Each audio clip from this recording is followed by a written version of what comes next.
Jangan lupa subscribe di YouTube channel Metro TV News dan juga nyalakan notifikasinya.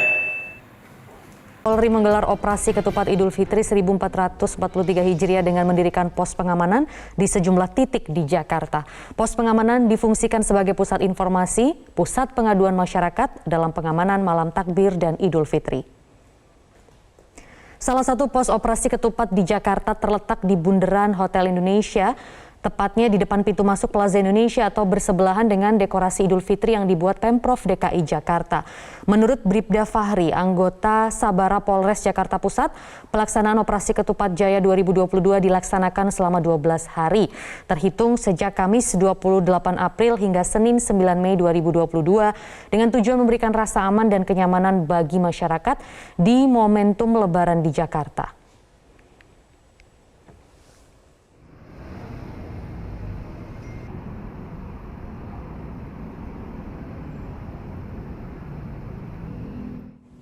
Untuk mengetahui lebih jelas terkait aturan jelang malam takbiran di DKI Jakarta, kita akan membahasnya bersama dengan Dirlantas Polda Metro Jaya Kombes Pol Sambodo Purnomo Yugo yang sudah bergabung melalui sambungan televideo. Terima kasih Pak Sambodo sudah bergabung di Metro Siang. Bagaimana pengamanan di malam takbiran nanti Pak? Apakah memang warga ini sudah dibolehkan mengadakan takbir keliling? Ya, terima kasih Mbak. Selamat siang semuanya. Jadi dari semenjak beberapa hari yang lalu, Polda Metro Jaya memang telah menghimbau kepada seluruh masyarakat Jakarta untuk kita tidak melaksanakan takbir keliling. Takbir, merayakan kemenangan, memang sebaiknya dirayakan di rumah atau di masjid masing-masing dengan tidak melakukan takbir keliling, melaksanakan konvoi dan sebagainya. Tentu hari ini dikandung maksud yang pertama, bahwa saat ini sebetulnya kita masih berada dalam pandemi COVID, sehingga tentu ini dikhawatirkan akan terjadi penularan. Yang kedua, takbir keliling ini juga berpotensi apabila tidak kita kendalikan dengan baik, ini juga berpotensi dapat menimbulkan gangguan Kamtibmas. Oleh sebab itu maka kami pihak Polda Metro Jaya menghimbau kepada masyarakat Jakarta untuk melaksanakan takbiran di rumah atau di masjid. Demikian, Mbak. Baik, kalau begitu apa yang boleh dan tidak boleh di malam takbiran kali ini, Pak? Karena kan pemerintah sudah membolehkan untuk halal bihalal. Nah, bagaimana kalau malam takbiran? Iya, makanya ada pola yang berubah dalam pengamanan malam takbiran kali ini. Biasanya sudah di 2 tahun sebelumnya, 2020 dan 2021, kami melaksanakan koordinat sejak awal. Kami menutup Jalan Sudirman Tamrin dan sebagainya. Tetapi pada malam takbiran pada tahun ini, yang kami laksanakan pertama adalah tentu filterisasi. Artinya kita akan melihat, menjaga di titik-titik strategis, ada banyak kawasan yang kita jaga. Kalau memang ini adalah warga biasa yang sedang melintas atau akan melaksanakan silaturahmi dengan keluarga, tentu masih kita perbolehkan.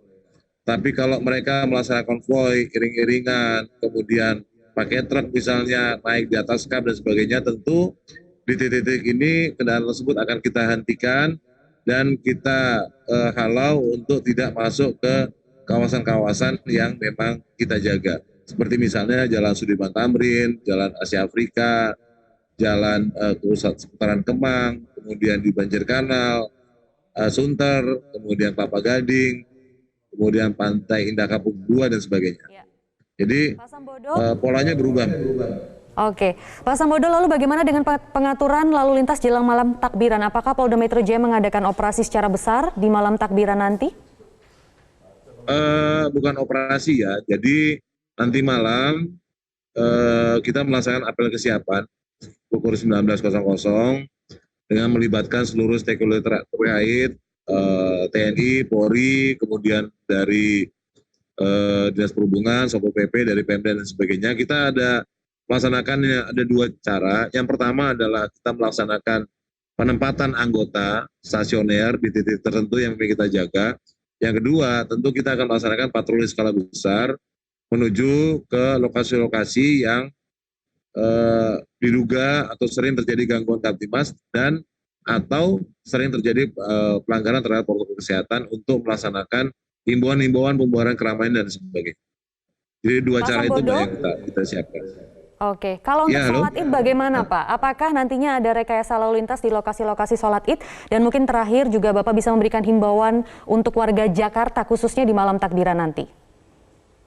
Iya, untuk sholat id tentu kita sudah mendatakan baik lokasi, masjid, lapangan yang akan dilaksanakan sholat id.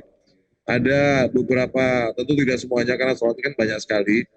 Tentu tidak semua kita jaga. Ada beberapa lapangan dan masjid yang kita akan jaga, kita atur lalu lintasnya, terutama lapangan atau masjid yang berada di pinggir jalan, sehingga ada kemungkinan menyebabkan gangguan terhadap kelancaran lalu lintas. Dan yang kedua adalah masjid atau lapangan yang banyak jemaahnya. Oke. Nah, tentu ini kita perlu pengaturan-pengaturan sehingga pelaksanaan sholat id tersebut dapat berjalan dengan aman, lancar, dan baik. Baik, Kemudian dan untuk tentunya juga kepada untuk seluruh malam masyarakat, takbiran ya Pak ya, semoga juga tetap Ya. berjalan lancar dan aman. Baik, terima kasih Kombes Pol Sambodo Purnomo Yugo, Dirlantas Polda Metro Jaya sudah memberikan keterangan di Metro Siang kali ini.